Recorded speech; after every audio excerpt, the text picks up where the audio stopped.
YouTube, how's it going? The Goat House is back with my Broncos offseason rebuild here. Going through free agency, making some re-signings, and then looking at targets for free agency in the NFL draft as well. Did this for almost every single team. We're just about done. When we're done, of course, we'll have every single team done. I said done a million times there, but that's all right. Yeah, join us for all of our NFL offseason content. We got more than anybody covering free agency in the NFL draft. We'll grade every single free agency signing this offseason. Check out our Twitter for breaking news and constant talk about the NFL. Underneath, we see walkthemock.com. It's the best draft simulator out there. We used it for a recent member mock draft. We have a video that went up recently as well. It's very cool. If you plan on signing up, use that code GOATHOUSE. Ends up being cheap then. Here's our Twitter at GoatHouseNFL. There'll be a link for it in the comments. Constant NFL talk and updates, rumors, everything. And here's a little offseason guide here that I made. Live cap space projections, update that. Potential cuts, who's been cut, my predicted cuts, and then potential savings as well. This link will have restructure options created by me on there. And to the Broncos 2021 rebuild. Cuts, some minor cuts here. They don't need to mess around with Van Ness. They got a pretty good tight end unit as it is. Jeff Driscoll could be looking to add another quarterback, whether it is to compete with Drew Lock, maybe a guy for the future, or a guy to replace or take over for Drew Lock. So we'll see. But they can clear a little bit of space there. Nothing major. They already kind of made those major cuts that we expected to happen. 52.7 around that range. We don't have the set team salary caps yet for the offseason. Should soon. But, yeah, that's cap space after these cuts. Re-sign some players. Except Von Miller really isn't re-signing. It's an option. He's not really a free agent yet. And this was a tough decision. They're going to have a tough decision as well. I went ahead and picked up the option.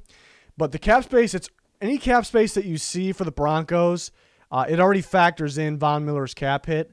It's only if the option is declined, they'll then clear $18 million. It's a lot of money. But when you have a potential elite pass rusher, I just don't see how you can get rid of him. I mean, this defense can be elite. If you take him away, it could disrupt that a bit. So I went ahead and kept him around. If this team's going to win, it's going to be because the defense. I mean, they have weapons on offense. It's just quarterback play, I guess, is a question mark. It's not necessarily saying it's going to be good or bad. So I kept Von Miller around here. He's got to stay healthy. It's going to be a bummer big time if he can't stay healthy again, and then just wasted that. Obviously, Justin Simmons, they could tag him. I'd just like to re-sign him long-term to get him back. Shelby Harris has been fantastic. Don't think they're going to get him for as cheap as they did last year. A.J. Johnson has been very solid for them the last 2 years at inside linebacker. I think they would like to have him back. He's kind of like, I want to say old, because what is he, 30? It's not old, but it's kind of for a guy that, he had some off-the-field issues he had to clear up, so that would be the reason why. But he's kind of like sneaky old for a first-time free agent, I guess. So he might not get that big of a market out there, so it might not cost a whole bunch. Jeremiah Tacho, they get back, good rotation guy off the edge, and then Tim Patrick, he's been sneaky good for them. So a lot of guys coming back, so you spent a lot of money here. Remember, Von Miller doesn't take away anything extra. It's only if they decline the option. He is a cap hit. It's like a $22 million cap hit, but it's already kind of factored in to that number, any number that you see. So they have a little bit of money left here still.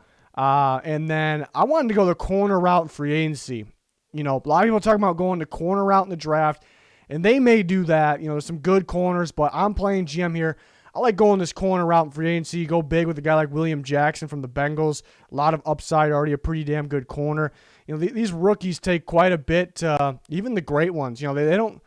It's rare that they start their careers off instantly very solid. And they're trying to be elite defense right now, and it can be.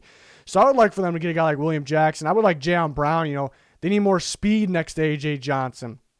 Get a guy like Jayon Brown and be a damn good inside linebacker duo. I want a guy like Ryan Fitzpatrick. You probably start Drew Lock still, but a good mentor for him.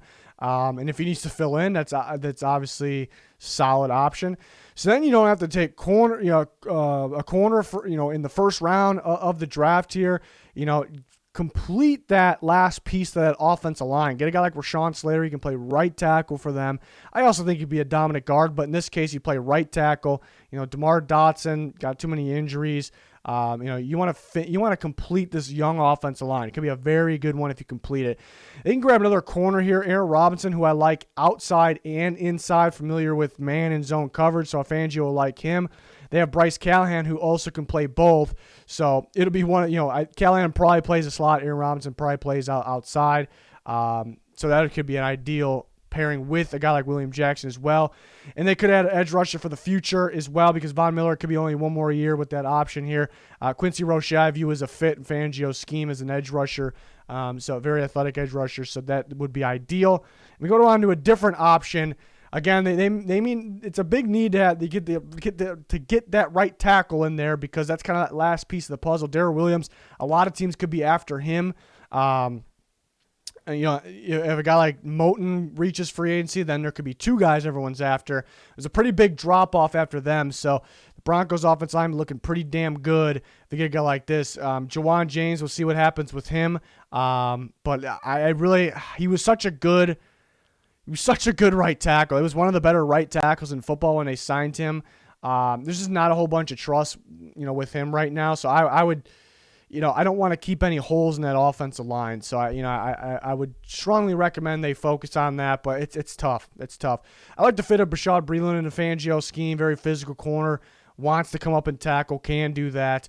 And then James White, I think, could be a good Phillip Lindsay replacement. Lindsay probably going to cost a little bit too much for them to sign up for he can be the starter at times, obviously, but to be the backup. And they'll like James White, a little cheaper, can split with a guy like Melvin Gordon, of course.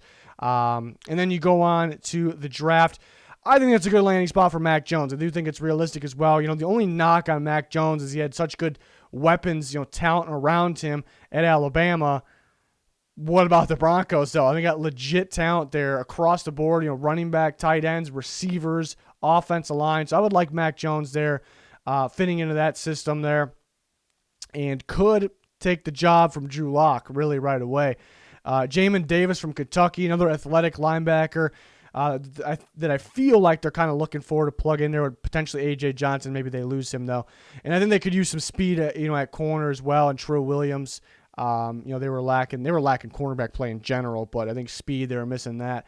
So the Syracuse corner, they could add him in the third round there, obviously. So, a few different options. I guess that more I was talking about, the more intriguing, I guess it is that right tackle situation, because Jawan James can be pretty good, but do you trust him to play? Do you try to trade him? They can't really cut him because they'll lose cap space, but you can't really go into the year, because last year they went into the year with Dotson there and Wilkinson as well, and it's so it's not ideal to just go in there with Jawan James and that you feel like you're set. So it's going to be interesting to see what they do. So it's kind of the route I would take. And it's kind of interesting because I loved the signing of Jawan James originally. Just couldn't predict injuries and opt out, I suppose. But we'll see what happens there. So it's going to be an interesting offseason. But really, I don't think they have a bunch of giant needs. That's kind of the good thing about the Broncos. I think it's just they're just consistent quarterback play, and then